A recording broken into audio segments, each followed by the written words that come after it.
Ahora sí, entonces vamos a Hebreos 10. Hebreos 10 del 35 al 39. Ya aclaramos todo, entonces espero que no haya ninguna duda. Deje ahí su separador porque sí vamos a estar cambiando. Bueno, cada semana lo hacemos. Ya le mandé ahí en redes sociales, sí le mandé, sí vio, creo que no lo mandé, sí, nada más en un grupo, no sé. La concordancia que le dije de la Biblia, cómo hace la Biblia, sí, es que fue en el Facebook. Ya ve, ¿para qué me bloquea? No quiero que vea lo que subo, bloqueado. ¿Verdad? Hebreos 10, 35 al 39. La Biblia se interpreta a sí misma, así que vamos a viajar a varias citas el día de hoy. Dice la Biblia así: no pierdan pues su confianza, que tiene grande galardón, porque les es necesaria la paciencia para que, habiendo hecho la voluntad de Dios, obtengan la promesa. Porque aún un poquito, y el que ha de venir vendrá y no tardará, mas el justo vivirá por fe, y si retrocediere, no agradará a mi alma. Pero nosotros no somos de los que retroceden para perdición, sino de los que tienen fe para preservación de nuestra alma. Cierre sus ojos, vamos a orar, vamos a concentrarnos, vamos a pedirle al Espíritu Santo. Señor, reconocemos que usted es Dios, reconocemos que usted inspiró esta palabra y nadie más. Usted sopló divinamente sobre aquellos escritores y ellos escribieron a muchos sin saberlo divinamente inspirados esta palabra. Por eso es que usted es el único que la puede iluminar en nuestra mente y corazón. Le pedimos primeramente que nos dé esa disposición cual Nicodemo, de arriesgar lo que sea, de concentrarnos, de poner atención verdaderamente para que su palabra llegue no solamente a la mente, sino que baje al corazón, que nos transforme, que nos moldee, que nos cambie, que nos exhorte, que nos consuele, que nos lleve a reflejar a Cristo de una u otra manera, pero que lo haga, mi Dios. Siempre he orado, mi Dios, y no cambiará mi oración, Padre, que no salgan de aquí pensando qué buena predicación, sino, Padre, gracias por cambiar mi vida, quiero cambiar mi vida, sé tu Cristo en mí para cambiar mi vida. Eso es verdaderamente la esencia de una buena enseñanza. Le damos gracias, Padre, en el nombre de Jesús, Señor y Dios nuestro, decimos amén. Bueno, como puedes darte cuenta, el día de hoy terminamos un capítulo más. Ya llevamos 10 capítulos de esta carta escrita a una comunidad de cristianos hebreos que radicaban en la ciudad capital del imperio en el primer siglo, en la Roma imperial del siglo I. La primera sección del capítulo 10 es en realidad una continuación natural del tema que terminó en el capítulo 9. En el capítulo 9 y 10, nuestro escritor entonces en los primeros versículos nos habla acerca de la enseñanza del sacrificio único de Cristo. Esto espero que ya haya quedado claro. Ya vimos, ya nuestro escritor de hecho ya cambió radicalmente el tema, y usted pensó tal vez qué repetitivo, pero espero que haya quedado ya bien claro el motivo, el porqué de los sacrificios en el Antiguo Testamento. Tenían una razón de ser. Ya se cumplió, ya se acabó, ya caducó ese pacto. El escritor nos habla que por medio de la muerte de Cristo se inaugura el nuevo pacto. Él cita una y otra vez el libro de los Salmos para resaltar el sacrificio de Cristo y compararlo con el sacrificio de los animales, y nos hace ver que el sacrificio de los animales era una y otra vez. El sacrificio de Cristo, ¿cuántas veces? Una vez y para siempre. Dice también el escritor: Dios se hartó del sacrificio de los animales porque la gente ya venía como algo externo, pecaban toda la semana, todo el año, y decían: sí, voy a traer mi borreguito. Pero con Cristo dice: he aquí, Dios, vengo a hacer tu voluntad. Por eso el sacrificio de Cristo es totalmente superior al sacrificio que ofrecían los hijos de Aarón, los sacerdotes de Leví. En la segunda parte del capítulo 10 empieza la segunda parte de esta epístola. Los primeros 10 capítulos, a la mitad del capítulo 10, nos habla, por así decirlo, de doctrina pura, sobre todo de la doctrina del sacerdocio y del Antiguo Testamento. De la mitad del capítulo 10 en adelante, da un giro a nuestro escritor y empieza a exhortar, a advertir, pero también a felicitar por ciertas situaciones. Ahora nos dice: oigan, no se dejen de congregar, tengan cuidado, mucha gente ha caído en apostasía. Pero también nos dice: ¿saben qué? Los felicito porque aguantaron a plomo todas las persecuciones, que les quitaran sus cosas. Es más, ayudaron a otros cristianos. Si te das cuenta, el tema ya cambió radicalmente. De hablarnos de pura doctrina, ahora hablarnos de situaciones personales. El capítulo va a terminar hablando acerca de la fe. Va a ser una introducción para el capítulo 11 que habla de los héroes de la fe. Todavía nos queda mucha tela por cortar en el capítulo 11. Pero antes de hablar de la fe y de los héroes de la fe, el tema que va a tratar en estos 4 versículos nuestro escritor es la paciencia. Es el tema central para nosotros el día de hoy y vamos a llegar poco a poco a él por medio del libro de un profeta que muchos desconocen. Hasta el día de hoy muchos a lo mejor lo escucharon, quiero creer que no es así, y está citado aquí. Ahorita vamos a ir para allá, o te lo vas a encontrar en el cielo, te va a saludar y te va a decir: hola, yo soy Habacuc. Felicidades, qué nombre, soy el que escribió el libro de la Biblia. Ah, ¿hay un libro en la Biblia con tu nombre? Sí, es Habacuc, el profeta, y vamos a ver por medio de Habacuc, el profeta. Así que si no sabe dónde está Habacuc, ya vaya buscándole, porque vamos a leer todo el libro de Habacuc. Así que vaya sacando su Biblia y poniendo atención y buscando, Versículo 35, ahorita lo espero a que llegue Habacuc. Vamos primero por partes. Versículo 35, Hebreos 10:35, dice ahí: no pierdan pues su confianza, que tiene grande galardón. Lo primero que hace nuestro escritor antes de entrar al tema de la paciencia con el profeta Habacuc es dirigirse a nuestros escuchas, a la gente que lo estaba leyendo, escuchando, como le quiera llamar, y les dice: oigan, ya pasaron un buen de situaciones, ya aguantaron lo difícil. Creemos que en el tiempo es que escribió nuestro autor estaba un tiempo de relativa paz. Lo vamos a ver más adelante. La enseñanza de antropología, ya vamos de la segunda mitad, ya no tardamos en acabar con esa enseñanza. Quiero enseñar la historia de la iglesia, también van a ser como 30 o 40 temas. Y en la historia de la iglesia, son 20 siglos de historia, yo creo que a lo mejor más, nos damos cuenta que al menos los 3 primeros siglos de la historia de la iglesia, había unos meses, años que llevaban tranquilo, era unos meses que iban bien, persecución, tranquilo, bien, persecución,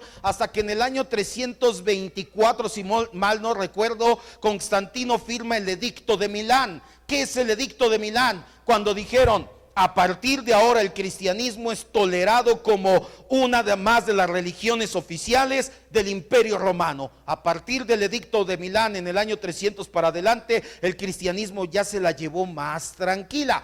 ¿Por qué le digo todo esto? Porque cuando el escritor les da su carta, les dice: oigan, ya aguantaron, ya soportaron que los persiguieran, que se burlaran, que los hicieran escarnio público, que les quitaran sus cosas. Ya ahorita que estamos tranquilos, sigan aguantando. Nuevamente dice 35: no pierdan su confianza, que tiene un gran galardón. Por eso es que el pastor Paul Washer dijo alguna vez, y suscribo con él: la persecución nunca le ha hecho daño a la iglesia, la comodidad en cambio sí. Nuestro autor nos asegura entonces que Dios recompensará ricamente al creyente que valientemente confiesa su fe. Les dice: no pierdan su confianza, porque tiene grande galardón. Esto ya se lo he dicho muchas veces, escuche bien: todos los premios, galardones y recompensas que Dios nos da son prometidos, no merecidos. Si Dios nos diera lo que merecemos, ¿qué nos daría? No, nada. Bueno, fuera. No te mereces nada. No, si Dios te diera lo que mereces, ¿qué te daría? Juicio en este momento. Y entonces, ¿por qué dice la Biblia que me da su salvación, sus promesas, sus galardones? Porque Él es bueno y lo prometió y va a cumplir. Nada más por eso. Versículo 36. Porque es necesaria la paciencia para que, habiendo hecho la voluntad de Dios, obtengan la promesa. El escritor muestra tacto y preocupación pastoral. Exhorta entonces a sus lectores a perseverar. Así como en el pasado se mantuvieron firmes frente al sufrimiento, ahora deben de permanecer y perseverar haciendo la voluntad de Dios. Cuando él escribe esta frase de haciendo la voluntad de Dios, debió de recordarles de inmediato a sus lectores acerca de la obediencia de Cristo. ¿Te acuerdas que ya hablamos hace un par de semanas, como mes y medio, cómo Cristo obedeció fielmente a la voluntad de Dios? En ese momento sus lectores dijeron: oye, me acaba de recordar la voluntad de Dios. Así como Cristo hizo la voluntad de Dios, quiero que me encuentre Dios haciendo su voluntad. Esta es una exhortación a que sigan a Cristo, obedeciendo y cumpliendo sus mandamientos, y al perseverar en la fidelidad, haciendo la voluntad de Dios, recibirán la promesa. Dice, para que obtengan la promesa. ¿Qué promesa? ¿Qué les podía haber prometido Dios? La palabra promesa en el libro de Hebreos, sobre todo, representa el perdón de pecados en términos del nuevo pacto. Es decir, les estaba diciendo, para que sean salvos. Se demuestra su salvación porque ustedes hacen la voluntad de Dios. Nuestro autor dice que es necesaria la paciencia, y para eso cita el pasaje del Antiguo Testamento de la paciencia por excelencia del profeta Habacuc, versículos 37 y 38. Ya estamos entrando a lo bueno ahorita. Porque aún un poquito, y el que ha de venir vendrá y no tardará, mas el justo vivirá por fe. Si retrocediere, no agradará mi alma. Como ya lo hemos visto a lo largo de toda esta carta, y lo veremos todavía aún más en el siguiente capítulo, en el capítulo 11, los héroes de la fe, nuestro autor es un erudito en el Antiguo Testamento. Se lo sabe de memoria prácticamente. Tú puedes ver que cita uno y otro pasaje de manera excelente, le da una interpretación correcta para lo que está haciendo. El escritor cita una profecía para apoyar la exhortación a perseverar en la paciencia. ¿Qué les dicen los dos versículos anteriores? Oigan, ya aguantaron, sean pacientes con lo que falta todavía. Les voy a dar una cita de la paciencia. Acompáñame, Habacuc 2, 3 y 4. Y te doy un consejo, deja tu separador ahora mejor en Habacuc, porque vamos a estar regresando y vas a estar pasando tu Biblia una y otra vez. Entonces mejor déjalo. Está en el Antiguo Testamento, ¿no? Antes de Sofonías. Ya más fácil, no puede ser. ¿O sí? Bueno, después de Nahum. Habacuc 2, 3 y 4.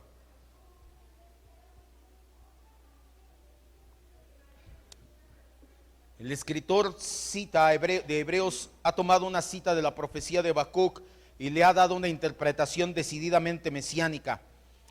Vamos a leerlo y te vas a dar cuenta que no es exactamente igual. ¿Por qué? Ya te lo he dicho muchas veces, y esa es la importancia de la Septuaginta, la traducción que casi 500 años antes de Cristo hicieron 70 rabinos judíos del Antiguo Testamento hebreo al griego. Ahí es donde se agarró nuestro autor. La mayoría de las citas las leemos un poco diferentes cuando vamos al Antiguo Testamento, porque nuestro Antiguo Testamento viene del hebreo, pero lo que él leía y citaba viene del griego. Por eso es que cambia un poquito la traducción, pero la esencia es la misma. Habacuc 2, 3 y 4 dice: aunque la visión tardara por un tiempo, mas se apresurará hacia el fin y no mentirá. Aunque tardare, espéralo, porque sin duda vendrá, no tardará. He aquí que aquel cuya alma no es recta se enorgullece, mas el justo por su fe vivirá. Si tú lees, cambia un poquito, la esencia es la misma. Tranquilo, ten paciencia, Dios va a cumplir, aunque tardare, pero ten paciencia, el justo vivirá por la fe. Palabras más, palabras menos, es lo mismo. El texto de Habacuc tiene que ver con la revelación. El escritor de Hebreos convierte una redacción en algo personal y lo aplica al Mesías. La frase "el que ha de venir" es un título de Cristo. Mateo 11:3, Apocalipsis 1:4. El profeta dice "el que ha de venir". ¿Quién es el que ha de venir? Cristo.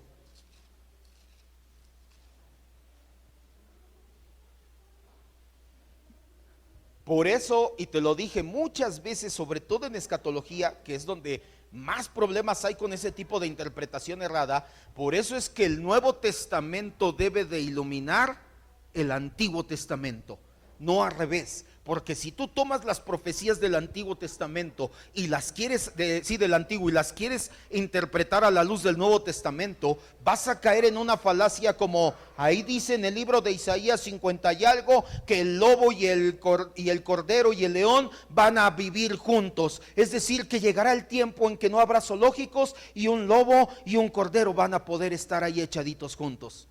No, no dice eso.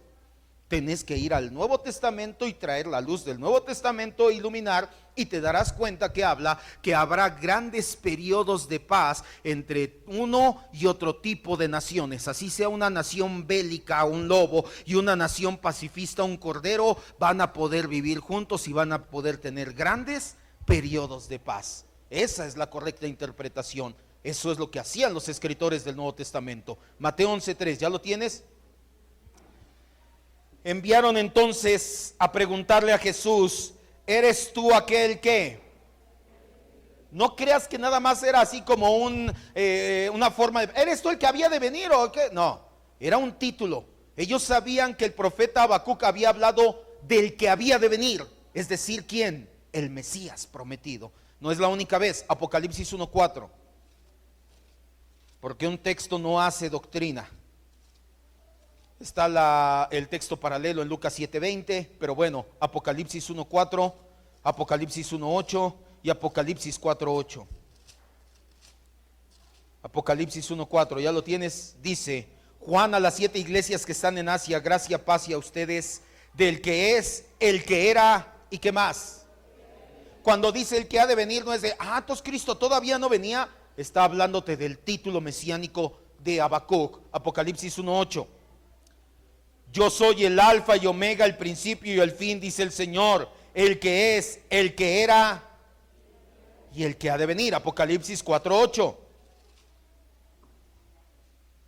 El que ha de venir es el título mesiánico de Cristo en la profecía de Habacuc. Apocalipsis 4:8 dice: y los 4 seres vivientes tenían cada uno 6 alas, y alrededor y por dentro estaban llenos de ojos, y no cesaban de decir día y noche, de decir: santo, santo, santo es el Señor Dios Todopoderoso, el que era, el que es y el que ha de venir. Está hablando de un título mesiánico. Sí hay una diferencia entre la profecía de Habacuc y la redacción hecha por el escritor de Hebreos. La gran diferencia es que Habacuc no tenía la revelación completa y veía hacia el futuro. El escritor de Hebreos tiene la revelación completa y está viendo hacia el pasado. Ahorita vamos a desmenuzar el texto de Habacuc. Vamos a terminar primero con Hebreos 10:39. No crea que es todo lo que tenemos con Habacuc. Todavía nos falta entender más a Habacuc. Pero primero quiero que vaya, que termine conmigo.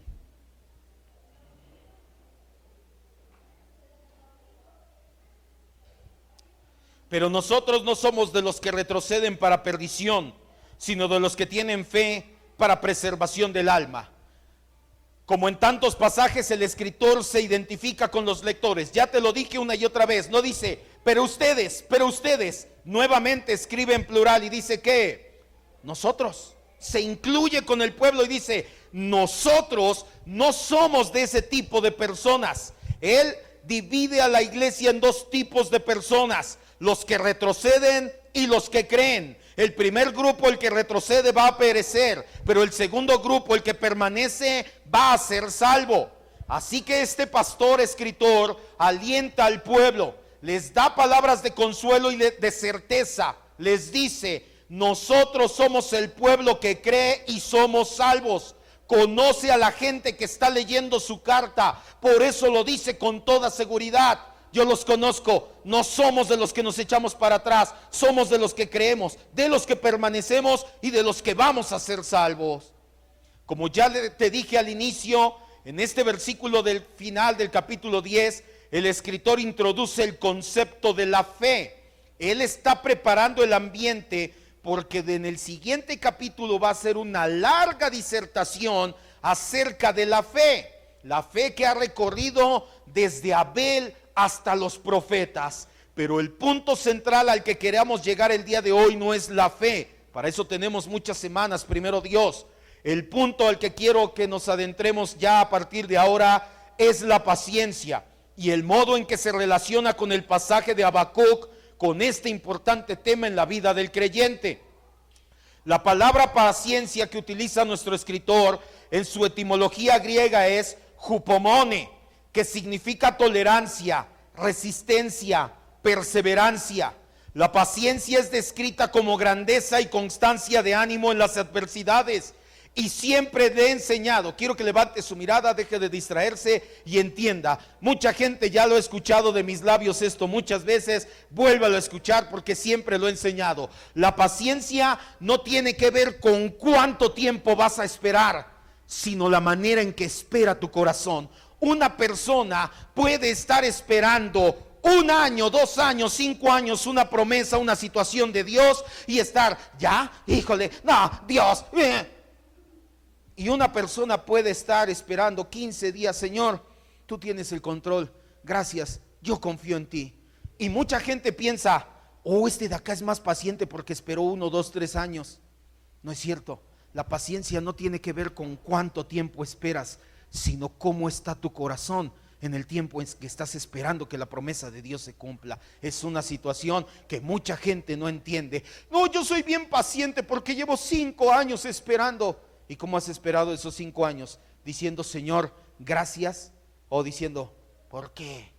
Hay una gran diferencia.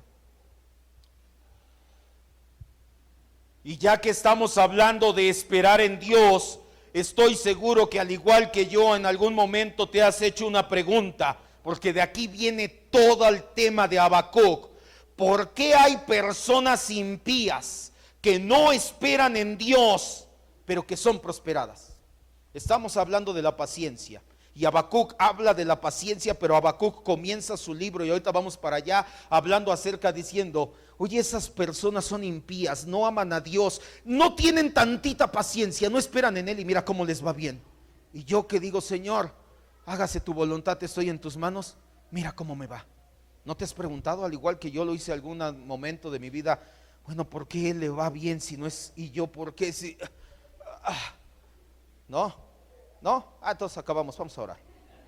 Pues si ya no se lo ha preguntado, entonces ya que seguimos. Para responder rápidamente, vamos a ver más a fondo el pasaje del profeta Habacuc. Escucha, sabemos muy poco, casi nada se sabe acerca del profeta Habacuc. Su nombre significa el que abraza. Es un profeta desconocido que alzó su voz poco antes de que el pueblo de Judá fuera invadido por los babilonios. Eso significa que su libro fue escrito en el siglo 7 antes de Cristo, entre el 612 y 605 antes de Cristo. Habacuc era contemporáneo, vivió en la misma época que el profeta Jeremías.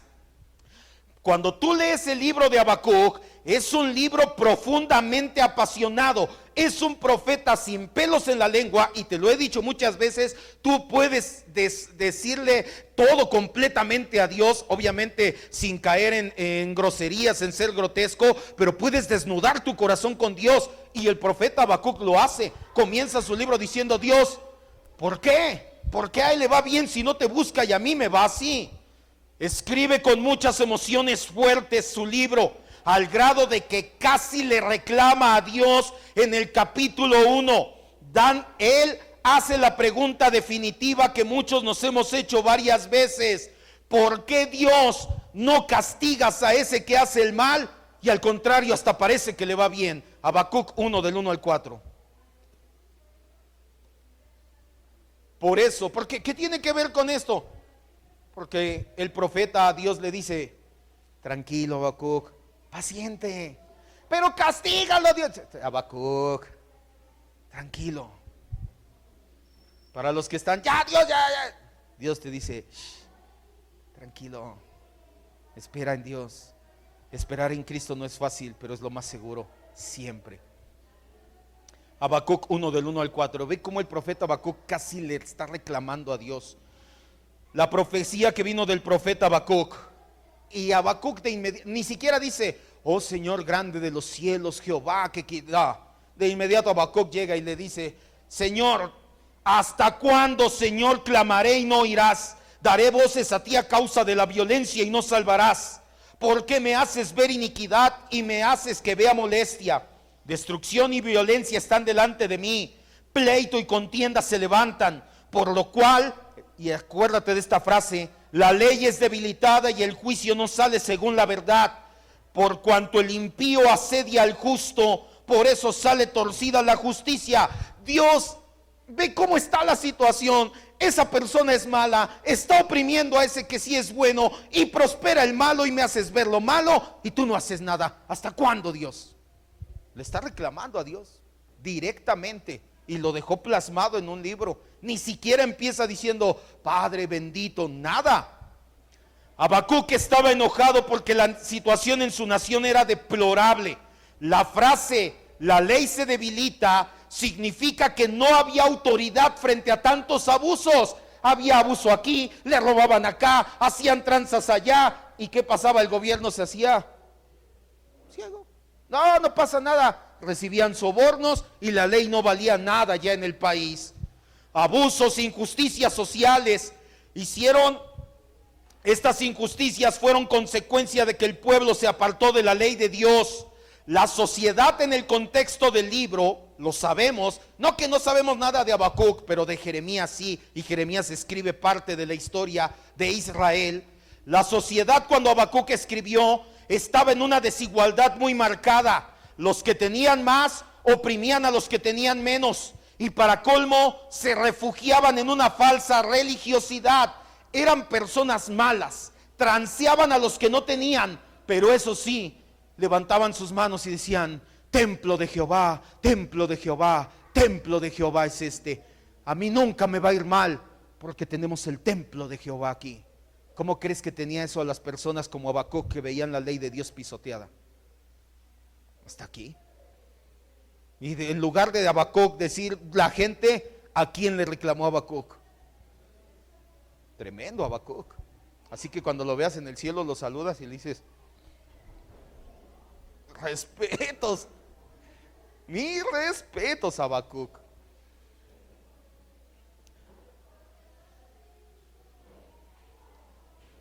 Aquí en este tipo de situaciones es donde los profetas alertaron y exhortaron al pueblo. ¿Te acuerdas que te dije en la mañana? Los profetas, tú puedes leer sobre todo a los profetas menores y te darás cuenta que su tema parece justicia social. Deja de oprimir al pobre, deja de oprimir a la viuda, deja de oprimir al huérfano, deja de hacer tranzas. Y dices: oye, los profetas eran luchadores sociales. No, se daban cuenta de que la gente era religiosa, pero realmente lo único que hacían era oprimir a los que no tenían.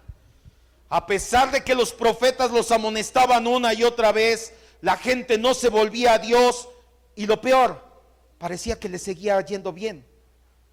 Oye, no hagas esto. Ah, sí, no hay problema, ajá. Seguían haciendo tranzas, oprimiendo, y ¿sabes qué es lo que pasaba? Que le seguía yendo hasta mejor. ¿Alguna vez has visto que las personas que no son hijos de Dios, que son impíos, que hasta blasfeman, les va bien? Sí. ¿No te has preguntado por qué es así? Muchas personas me han preguntado: ¿qué pasa, pastor? Mi vecino, ¿por qué él es así, hace esto y mire cómo le va re bien? Como el profeta Habacuc se preguntan por qué Dios no hace nada. Pero ¿qué crees? No es la única ocasión donde encontramos una situación así. Deja tu separador ahí para que vayas al Salmo 73. Asaf escribe algo parecido.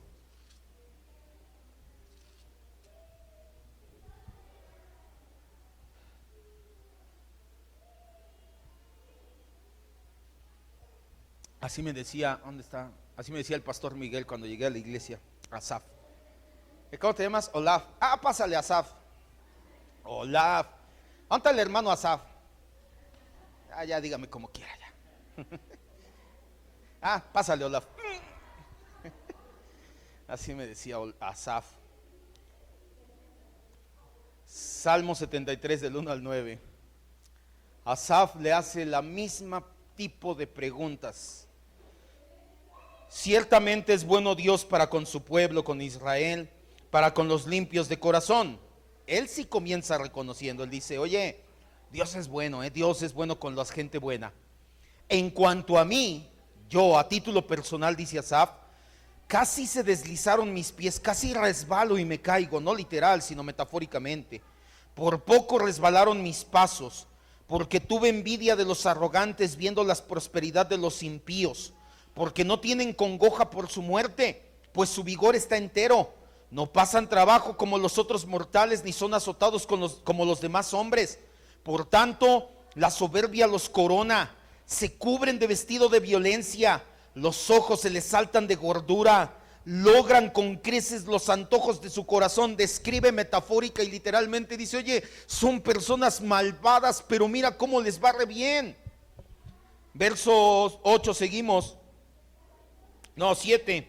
Sí, 8. Se mofan y hablan con maldad de hacer violencia, hablan con altanería, ponen su boca contra el cielo y su lengua pasea la tierra, hablan cualquier cantidad de cosas en contra de lo que sea y aún así les va bien. El problema con Asaf es que no tenía la perspectiva correcta. Asaf, al igual que muchas personas, no entienden que la bondad de Dios no se mide por los bienes materiales que te da o que puedes alcanzar. Quiero que me vea y entienda esto, se lo he dicho muchas veces. Si la bondad de Dios se midiera por cuánto dinero tienes, Dios amaba. ¿Y por qué también te va? Dios amaba profundamente a Pablo Escobar, al Chapo Guzmán, y despreciaba al apóstol Pablo. Pero así no se mide la bondad de Dios. ¿Quieres escuchar cómo se mide la bondad de Dios? En que te dio a Jesucristo como Señor y Salvador de tu vida, y en que tú y yo conocemos a Cristo, y esas personas tal vez nunca lo hagan. ¿Con quién fue más bueno Dios? ¿Con ellos o contigo? Deja de pensar como la gente de allá afuera, querer medir la bondad de Dios. Es bien malo y mira cómo le va bien y apégate a los principios bíblicos. No tiene nada de malo trabajar, querer prosperar y salir adelante, pero no tengas envidia de los que tienen. Así no se mide la bondad de Dios. Ese tipo de pensamiento es de allá afuera. El pensamiento bíblico es: Señor, gracias por Jesucristo, Señor nuestro, que me ha hecho su Hijo. Es así como se mide la bondad de Dios. Deja de pensar que la bondad de Dios se mide por lo que Dios te da o te quita. ¿Cuántas veces hemos estado en la misma situación de Asaf, dudando que Dios es bueno solamente porque pasamos circunstancias adversas? Quitamos la mirada de lo que en verdad te importa y que tenemos a Cristo, que Cristo es nuestra vida. El Señor le contesta al profeta Habacuc 1 del 5 al 11. Todo esto tiene que ver con la paciencia, porque así empieza Habacuc, desesperado. Señor, ¿hasta cuándo los vas a castigar? Míralos cómo son de malos si no los castigas. ¿Y sabes qué les dice Dios? Habacuc le dice: tranquilo, ese pueblo es malo, lo voy a castigar con otro pueblo más malo. Y Habacuc dice: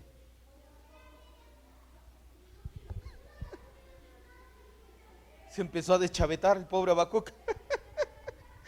Me dices que mi pueblo es malo y que lo vas a castigar y vas a traer un pueblo peor, que debería de ser castigado primero, a castigar a mi pueblo. Ya no te entiendo, Dios. Paciencia, Habacuc. Dile que está a tu lado: paciencia. No dije nada de la cachetada, pero si quiere. No, no es cierto. Paciencia. Dios tiene el control. Paciencia. Y aunque tú no lo entiendas y venga un pueblo peor, una situación peor, paciencia. Dios tiene el control. Ya tienes Habacuc 1 del 5 al 11 ahora. Mira entre las naciones y ve y asómbrate, porque haré una obra en tus días que aun cuando se les contare no lo creerás. Dios contestándole a Habacuc: porque aquí yo levanto a los caldeos. ¿Quiénes eran los caldeos? Los babilonios. Se les conoce así a la cultura de Babilonia, la cultura caldea. Nación cruel y presurosa que camina por la anchura de la tierra para poseer las moradas ajenas. Formidable es y terrible. De ella misma procede su justicia y su dignidad. Sus caballos serán más ligeros que leopardos y más feroces que lobos nocturnos. Sus jinetes se multiplicarán. Vendrán de lejos sus jinetes y volarán como águilas que se apresuran a devorar. Toda ella vendrá a la presa. El terror va delante de ella y recogerá cautivos como arena. Se va a burlar de los reyes y de los príncipes escarnecerá. Se reirá de toda la fortaleza y levantarán terraplén y la tomarán. Luego pasarán como el huracán y ofenderá atribuyendo su fuerza. ¿A quién? Los va a venir a castigar un pueblo peor, y ni siquiera va a venir en mi nombre. Va a venir en nombre de quién? De su propio Dios. La respuesta recibida obviamente no dejó contento a Habacuc. Por el contrario, solo lo confundió más. ¿Cómo es posible que Dios castigue una nación mala con otra todavía peor? ¿Qué le pasa a Dios?, pensaba el profeta Habacuc. ¿Cómo te sé esto? Lee conmigo Habacuc 1 del 12 al 17. ¿No eres tú desde el principio, oh Señor Dios mío, santo mío? No moriremos, oh Señor, para juicio los pusiste, y tú, oh roca, lo fundaste para castigar.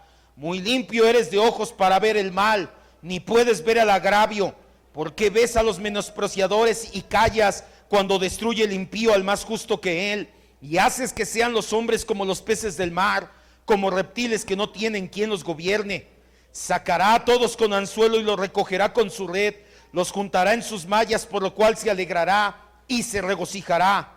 Por esto hará sacrificios a su red y ofrecerá sahumerios a sus mallas, porque con ellas engordó su porción y engrasó su comida.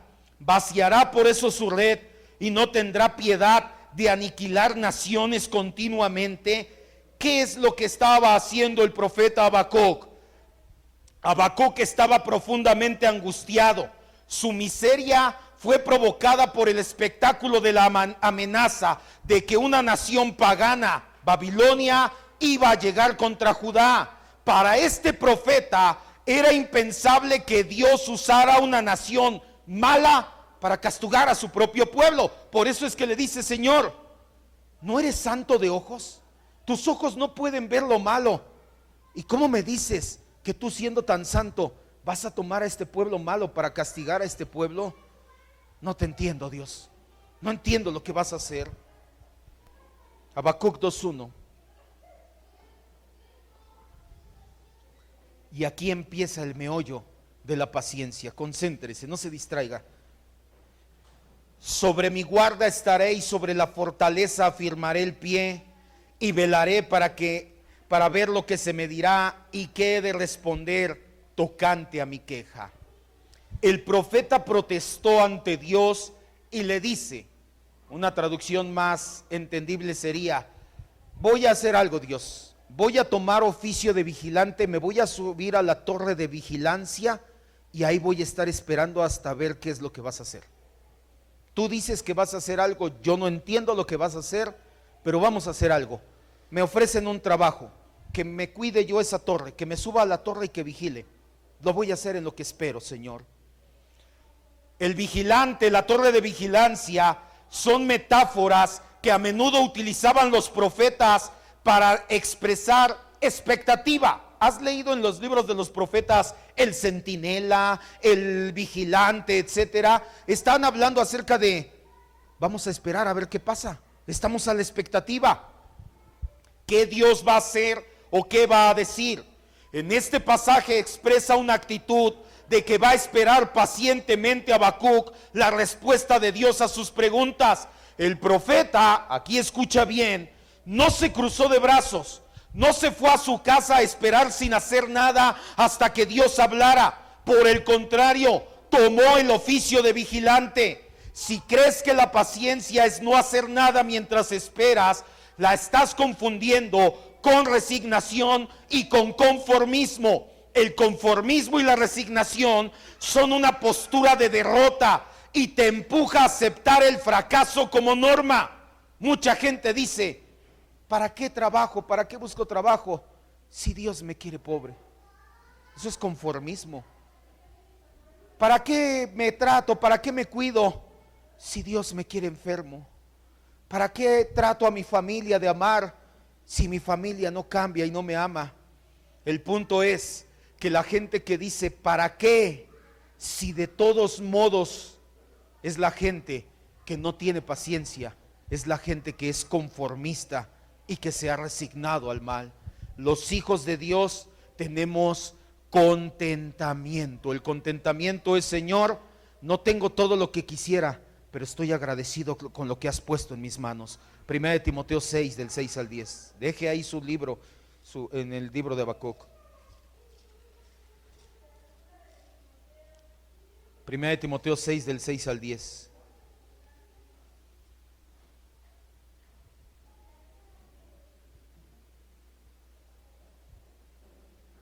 No caiga en el conformismo. Habacuc no cayó en el conformismo. Habacuc dijo, bueno, vamos a poner manos a la obra. No se fue a su casa a cruzarse de brazos y decir, no entiendo, aquí me quedo. Habacuc dijo, voy a buscar trabajo. De hecho, mi trabajo apunta a mi expectativa, pero bueno, voy a buscar trabajo y en ese trabajo voy a estar hasta que el Señor me responda. Un hijo de Dios no es conformista, un hijo de Dios tiene contentamiento. El contentamiento dice, no tengo todo lo que quisiera porque todavía tengo anhelo de esto y quiero cambiar esto y en mi vida y en mi familia esto, pero lo que tengo, Señor, te lo agradezco con todo el corazón y voy a seguir trabajando por lo que falta. Eso es el contentamiento. El conformismo, la resignación, pues, ¿para qué? 1 Timoteo 6, del 6 al 10 y después brincas a Hebreos 13, 5. Pero gran ganancia es la piedad acompañada de, ¿qué dice? Contentamiento. Porque nada hemos traído a este mundo y sin duda nada podremos sacar. Así que teniendo sustento y abrigo estemos contentos con esto.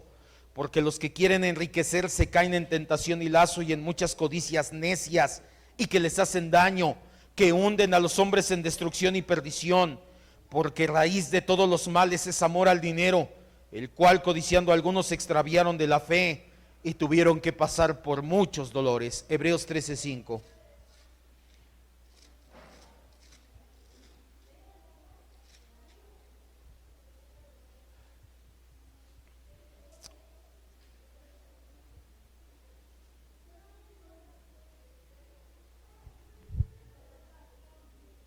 Rápidamente, Hebreos 13:5.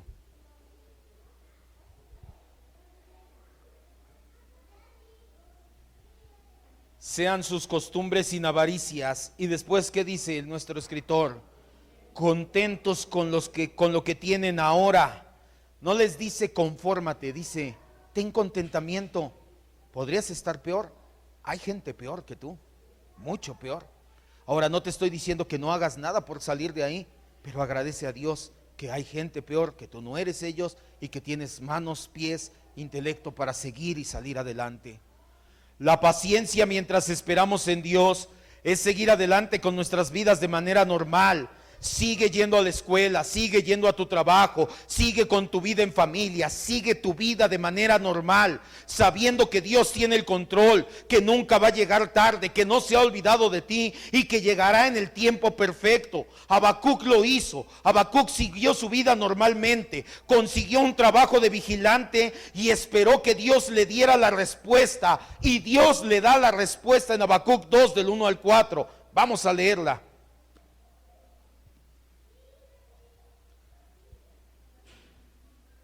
Sobre mi guarda estaré y sobre la fortaleza afirmaré el pie. Velaré para ver lo que se me dirá y qué he de responder tocante a mi queja. Habacuc diciendo, no me voy a quedar cruzado de brazos, me consigo un trabajo, Dios, esperando que tú me contestes. Y el Señor me respondió y dijo, escribe la visión y declárala en tablas para que corra el que leyere en ella. Aunque la visión tardare un tiempo, mas se apresurará hacia el fin y no mentirá. Aunque tardare, espéralo, porque sin duda vendrá, no tardará. He aquí aquel cuya alma no es recta se enorgullece, mas el justo por la fe vivirá. La respuesta de Dios parafraseada para que la entendamos es: tú, Habacuc, ten paciencia, escribe lo que va a pasar y espera pacientemente en mí. Yo tengo un propósito detrás de todo esto que va a suceder. Y aunque se tarde un poco a tus ojos, tranquilo, Habacuc, ten la certeza de que va a suceder. Ese es el centro del libro de Habacuc, la paciencia esperando en Dios. Jamás olvidemos que descansar en la soberanía de Dios debe de producir paciencia. Levanta tu mirada y veme. Hablamos mucho de la soberanía de Dios. ¿Quieres saber si has entendido la soberanía de Dios o si solamente es un concepto intelectual, pero no ha bajado a tu corazón? ¿Qué tanta paciencia tienes? Oh, Dios tiene el control del cielo, de la tierra. Él pone reyes y quita reyes, pero ¿a qué horas? Quiere decir que solamente es un concepto aquí, pero que acá no ha bajado para que digas, Señor, lo entiendo, vas y tienes, pero yo trabajo en lo que tú quieras que haga, Señor. Charles Spurgeon decía que en medio de las dificultades La soberanía de Dios es la almohada donde descansa su cabeza. No conocer a Dios como realmente es, como la Biblia lo describe, es lo que ha provocado que los cristianos sean impacientes. Te preguntaban hace un momento, ¿cómo va tu tiempo devocional? Si tú no conoces a Dios, no vas a desarrollar paciencia. Quieres que las cosas sean ya, pero no quieres tener tiempo con Dios. Entonces, discúlpame, tú no amas a Dios. Tú quieres un genio de la lámpara maravillosa que salga y le digas esto, esto y esto. Y así no es con Dios. Con Dios, quieres su salvación y quieres su prosperidad y sus bendiciones, tienes que llevar su señorío. O es todo o no hay nada. Esto es la palabra de Dios, no el menú de un restaurante para que digas, a ver, yo me quedo las bendiciones, la prosperidad y el que me va a ir bien. No, esto de obedecer y eso no es para mí. No. Es que yo no soy muy religioso. O tomas el señorío y la salvación de Cristo, o no hay nada. ¿Quieres la bendición del Señor? Sí. ¿Cómo está tu tiempo devocional con Él? Ya lo empezamos, ¿verdad? Ya va a empezar usted también, pastor. Entonces pásele acá, hermano Lija.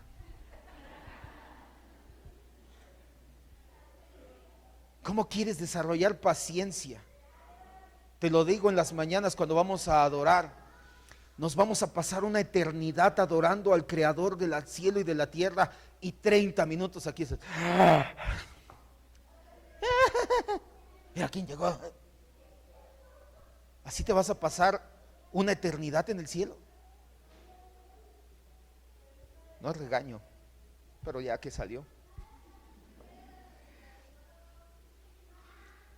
¿Sabes qué es lo peor?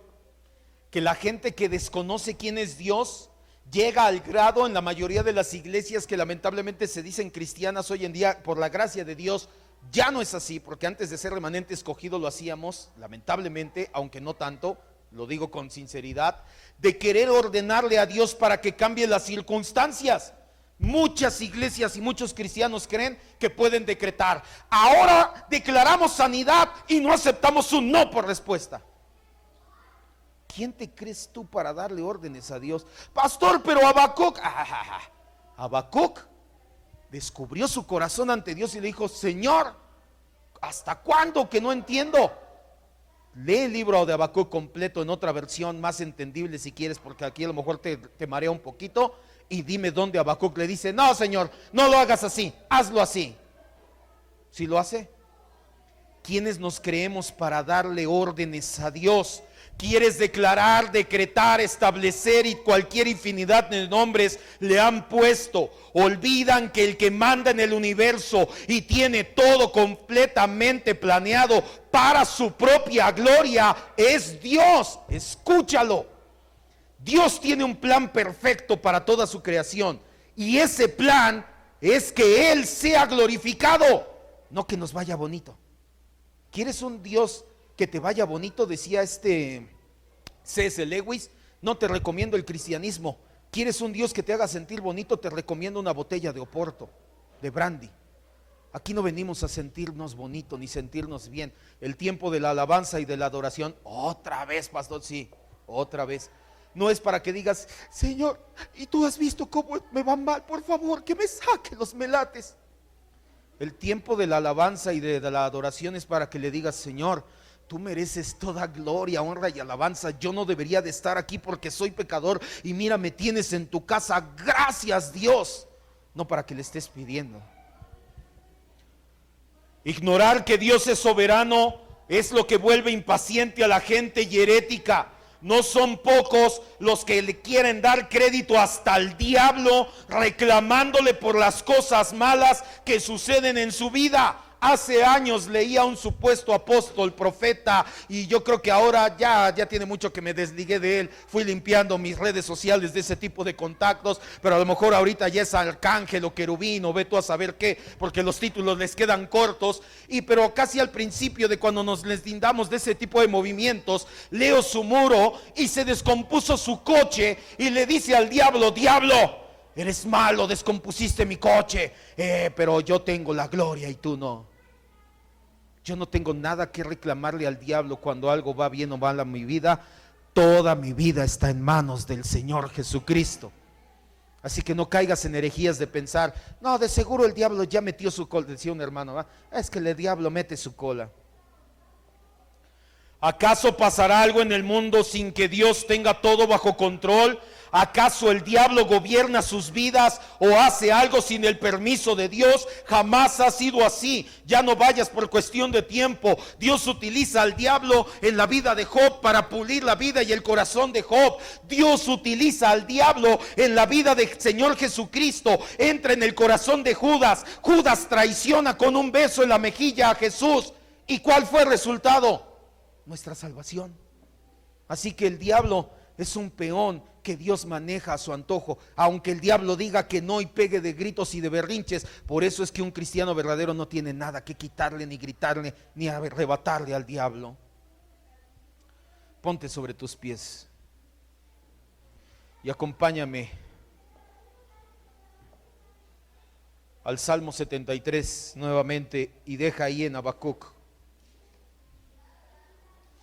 porque vamos a terminar todavía leyendo al Salmo, a Asaf y a Habacuc.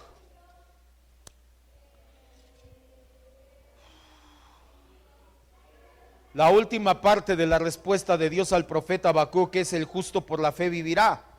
Esta cita se da 3 veces en el Nuevo Testamento, en Romanos 1:17, en Gálatas 3:11 y en Hebreos 10:38.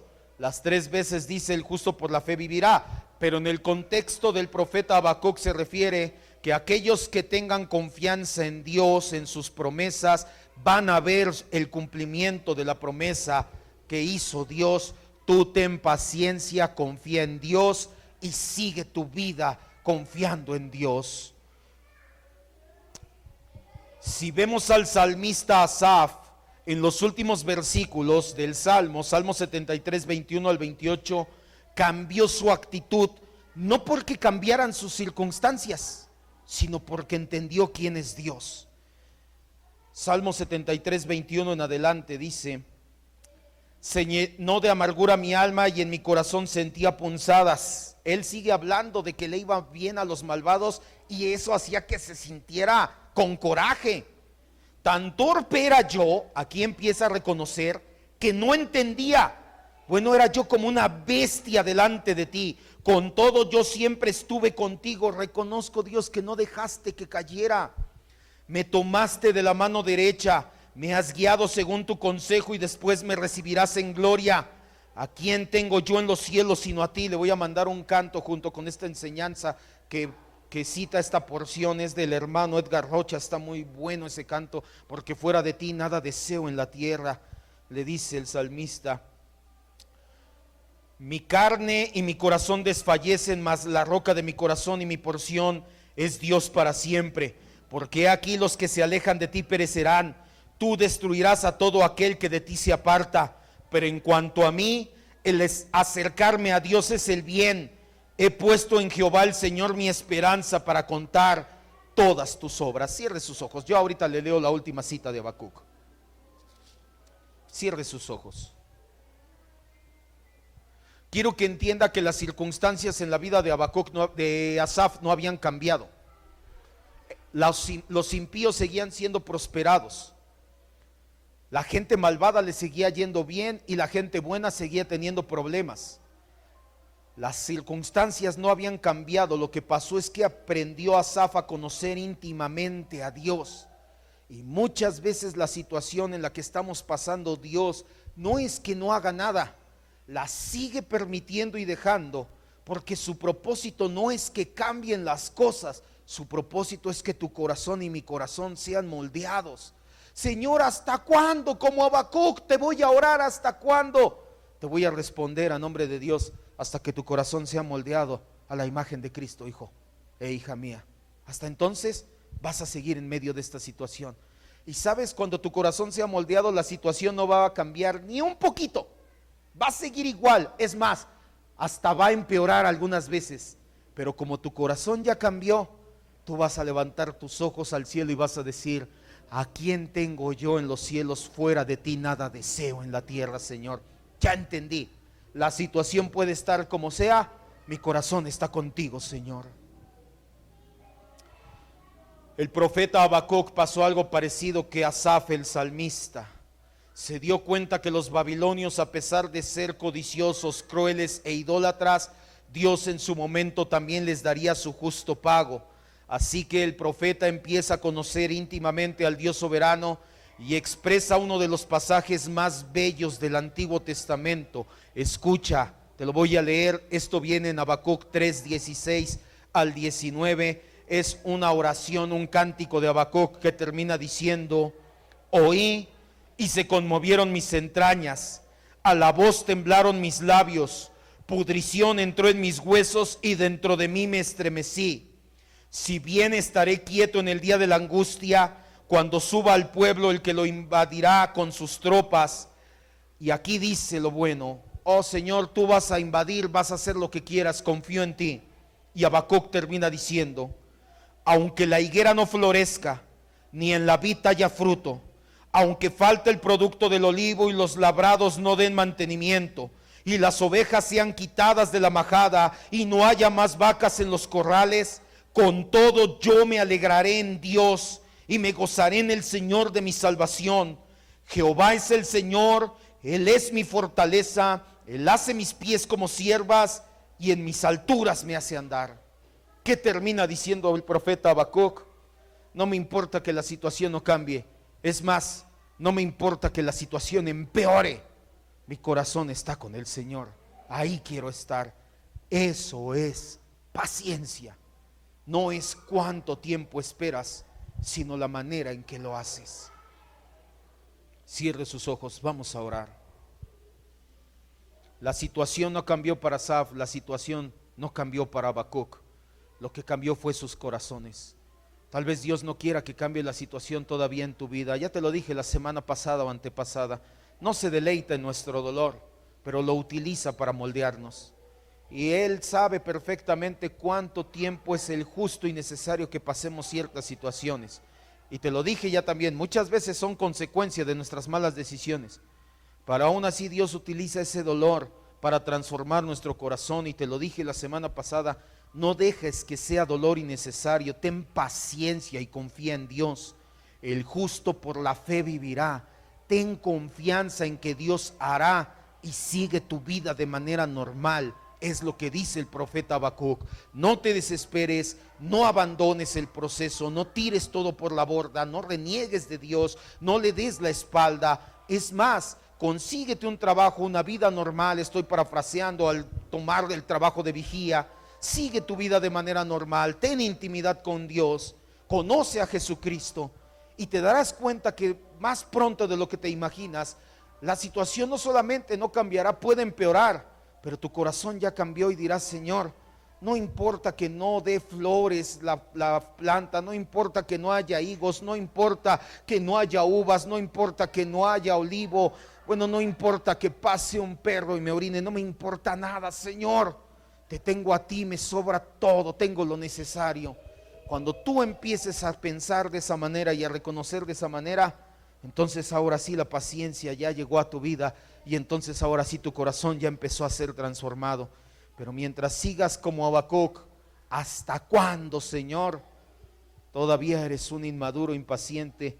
Todos pasamos alguna vez por ahí, no te preocupes, también pasé por esa etapa muchas veces. Vamos a orar ahora sí ya, cierre sus ojos. Señor, queremos terminar esta enseñanza reconociendo que tú tienes el control del universo. No vamos a pelearle jamás nada al diablo. Si nuestra vida y nuestras circunstancias están en cierta manera en este momento, es porque tú tienes el control y estás moldeando nuestro corazón. No queremos volver a preguntarnos como el profeta Habacuc, ¿hasta cuándo?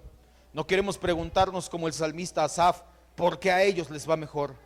Queremos mejor como ellos, después de conocerte, reconocer y decir: Señor, aunque la tierra desfallezca, nada deseo fuera de ti, yo aquí. Mi corazón es solamente para ti. Y como Asaf y como Habacuc, Señor, aunque la higuera no florezca, de todos modos mi corazón está contigo. Queremos aprender a esperar en Dios, queremos aprender a tener paciencia, queremos madurar verdaderamente.